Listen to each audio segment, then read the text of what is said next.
మంత్రి Narayana comments. Smart industries వస్తేనే యువతకు ఉద్యోగాలు వస్తాయి, జనాభా పెరుగుతుంది. ఎయిర్పోర్ట్ కోసం భూసేకరణ లేదా భూ సమీకరణ అనేది ఇంకా నిర్ణయం తీసుకోలేదు. ఇప్పటికీ అమరావతిలో పనులు ప్రారంభమయ్యాయి. భూములు ఇచ్చిన రైతు సోదరులకు ఎలాంటి అపోహ వద్దు. ఇచ్చిన మాట ప్రకారం అన్ని చేస్తాం. 3 ఏళ్లలో రాజధాని నిర్మాణం పూర్తి చేస్తాం. నమస్కారాలండి. అమరావతి రాజధాని, అమరావతి క్యాపిటల్ సిటీ మీద కొంతమంది అన్నెసరిగా అపోహలు రేకెత్తిస్తున్నారు. ఎవరైతే రైతులు అమరావతి రాజధాని కోసం రైతులు ల్యాండ్ ఇచ్చారో వాళ్ళెవ్వరు కూడా ఎటువంటి డౌట్ అవసరం లేదు. ముఖ్యమంత్రి గారు ఒక లాంగ్ విజన్తో చేస్తున్నారు. అమరావతి రాజధాని క్యాపిటల్ సిటీ ఏదైతే ఈరోజు 217 చదరపు కిలోమీటర్లు కడుతున్నామో అది ఇంకా సక్సెస్ఫుల్ కావాలి. రైతులు ఇచ్చిన భూములకు ఇంకా విలువ రావాలంటే ఇక్కడ అనేక సంస్థలు రావాలి. అనేక సంస్థలు అంటే సాఫ్ట్ ఇండస్ట్రీస్ రావాలి. ఇండస్ట్రీస్ వస్తేనే ఈ క్యాపిటల్ సిటీ యొక్క విలువ ఇంకా పెరుగుతుంది. రైతుల భూముల విలువ ఇంకా పెరుగుతాయి. ఇండస్ట్రీస్ రాగడం అంటే ఎప్పటికీ రాదు. ఇప్పుడు హైదరాబాద్ ఈరోజు సక్సెస్ అంటే హైదరాబాద్ సరౌండింగ్స్లో, హైదరాబాద్లో అనేకమైన ఆర్గనైజేషన్స్, ఇండస్ట్రీస్ వచ్చినాయి. ఇండస్ట్రీస్ వచ్చినప్పుడే యువతకి ఉద్యోగాలు వస్తాయి, ఎకనామిక్ గ్రోత్ వస్తుంది.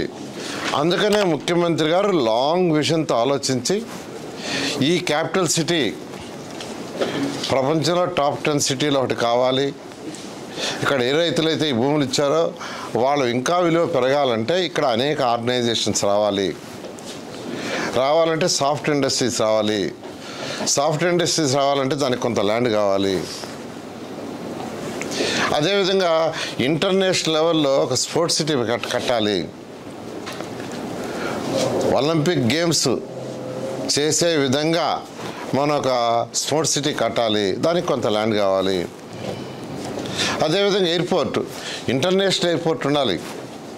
విదేశాల నుంచి ఫ్లైట్స్ వచ్చే విధంగా, ఫ్లైట్స్ దిగేటట్టుగా ఉండాలి. అందుకనే విశాఖపట్నంలో ఒక ఎయిర్పోర్ట్ ఉన్నా భోగాపురం ఎయిర్పోర్ట్ తీసుకొచ్చింది.